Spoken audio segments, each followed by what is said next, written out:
Shalom, selamat pagi. Sate pagi hari ini bertemakan belajar kenal dengan Tuhan, karya Pendeta Dr. Andar Ismail dari seri buku Selamat Menabur, terbitan BPK Gunung Mulia. Bolehkah saya belajar kenal dengan Anda? Perhatikan ungkapan belajar kenal dalam kalimat itu. Dalam bahasa-bahasa lain, ungkapannya adalah mendapat kenal atau membuat kenal. Misalnya, may I get acquainted with you? Agaknya untuk segala hal kita memang perlu belajar. Kalau mau pandai berenang, perlu belajar berenang. Kalau mau jadi guru kimia, perlu belajar ilmu kimia. Kalau mau mengenal seseorang, perlu belajar kenal. Mengenal seseorang memang tidak mudah. Mengetahui nama dan alamat seseorang belum berarti kita sudah mengenal dia. Seorang guru mengetahui prestasi dan karakter muridnya, tapi itu belum berarti ia mengenal murid itu, sebab ia tidak tahu latar belakang keadaan keluarga murid itu. Orang tua pasti mengenal anaknya, sebab mereka yang melahirkan dan membesarkan anak itu. Namun itu belum berarti mereka mengenal anaknya 100%, karena bisa jadi anaknya menyembunyikan pergumulan dan beban perasaan. Kita mengira anak kita begini, ternyata anak kita begitu. Salah kira.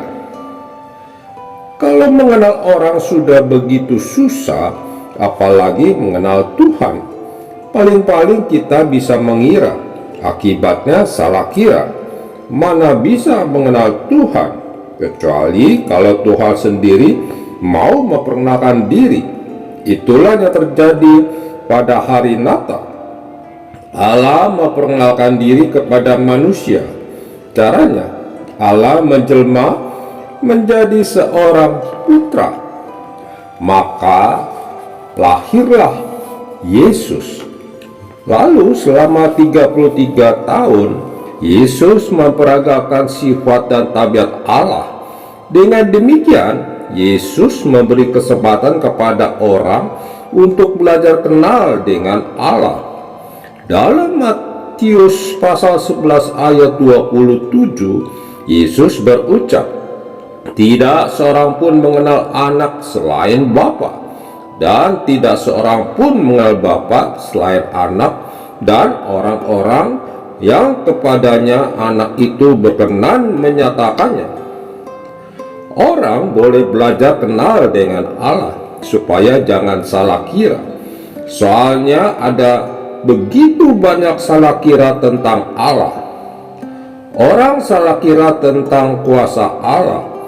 Orang mengira itu berarti bahwa Allah selalu mengawasi segala perbuatan kita dan menghukum segala kesalahan kita. Dengan rasa ngeri orang menyebut Allah sebagai Maha Kuasa. Yesus memperbaiki salah kira ini. Allah yang diperkenalkan oleh Yesus bukanlah yang Maha Kuasa, melainkan yang Maha Kasih.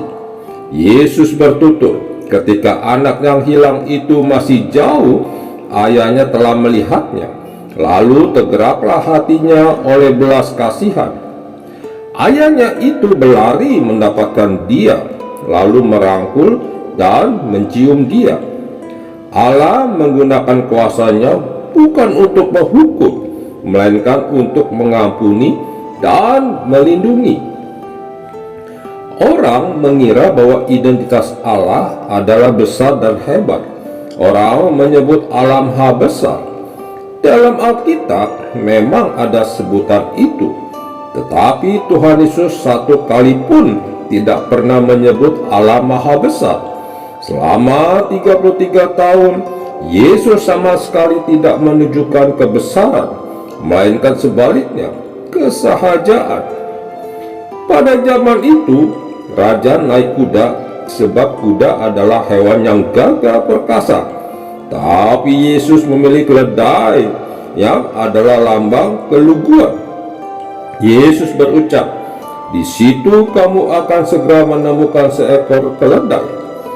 Lalu pengarang Injil mencatat nubuat, "Lihat, rajamu datang kepadamu. Ia lemah lembut dan mengendarai seekor keledai." Yesus adalah raja, tetapi bukan raja yang naik kuda, melainkan keledai yang jalannya perlahan dengan kepala menunduk. Orang juga mengira bahwa berdoa patut dijadikan kebanggaan. Yesus memperbaiki salah kira itu. Ia berkata, "Apabila kamu berdoa, janganlah berdoa seperti orang munafik. Mereka suka mengucapkan doanya dengan berdiri dalam rumah-rumah ibadat dan pada tikungan-tikungan jalan raya, supaya mereka dilihat orang. Tetapi jika engkau berdoa, masuklah ke dalam kamarmu, tutuplah pintu dan berdoalah kepada Bapa-Mu yang ada di tempat yang tersembunyi." Orang pun mengira bahwa berdoa perlu panjang lebar dengan banyak perkataan. Yesus menegur, "Dalam doamu itu janganlah kamu bertele-tele seperti kebiasaan orang. Mereka menyangka bahwa karena banyaknya kata-kata doanya akan dikabulkan." Selanjutnya, orang mengira bahwa beribadah adalah dengan sorak-sorai dan ramai-ramai. Tuhan Yesus menunjukkan kebalikannya, yaitu beribadah dalam kesunyian. Kitab-kitab Injil berapa kali mencatat bahwa Yesus mengundurkan diri ke tempat-tempat yang sunyi dan berdoa. Orang mengira bahwa percaya adalah sering-sering menyebut nama Tuhan, sehingga sebentar-sebentar berkata, "Puji Tuhan," atau "Tuhan memberkati." Yesus memperbaiki salah kira itu dan menegur, "Bukan setiap orang yang berseru kepadaku, 'Tuhan, Tuhan,' akan masuk ke dalam kerajaan surga, melainkan dia yang melakukan kehendak Bapa-Ku."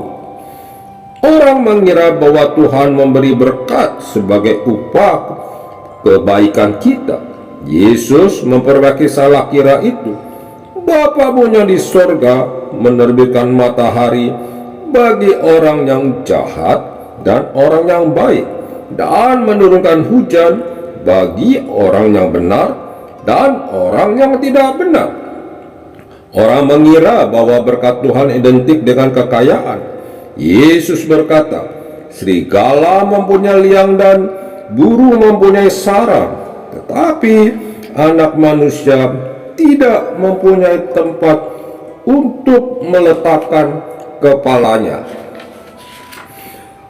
Orang mengira bahwa Tuhan menjanjikan hidup yang sukses dan bebas dari penderitaan. Yesus memperbaiki salah kira itu. Setiap orang yang mau mengikut Aku, ia harus menyangkal dirinya, memikul salibnya setiap hari dan mengikut Aku. Orang mengira bahwa memberi persembahan kepada Tuhan lebih penting ketimbang mengongkosi keperluan hidup orang tua yang lanjut usia. Yesus memperbaiki salah kira itu. "Tapi kamu berkata, barang siapa berkata kepada bapaknya atau kepada ibunya, 'Apa yang ada padaku yang dapat digunakan untuk pemeliharaanmu sudah digunakan untuk persembahan kepada Allah,' orang itu tidak wajib lagi menghormati bapak atau ibunya."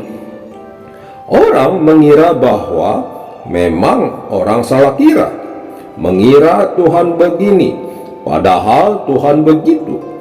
Itu sebabnya Yesus datang dan memperkenalkan Allah kepada kita, supaya kita belajar kenal. Allah yang kita kenal dalam diri Yesus bukanlah Allah yang maha kuasa, tetapi yang maha kasih. bukan yang maha besar, tetapi yang maha murah, bukan yang suka memukul, tetapi yang suka merangkul, bukan yang mengejar keberhasilan, tetapi yang rela menderita, bukan yang perkasa, tetapi yang peduli. Allah di dalam diri Yesus adalah Allah yang teduh dan bersahaja. Amin. Mari kita berdoa. Bapa Surgawi, terima kasih bahwa pada pagi hari ini kami dapat merenung firman-Mu melalui program Sate Pagi. Biarlah kami hari demi hari semakin bertumbuh di dalam iman kami. Amin.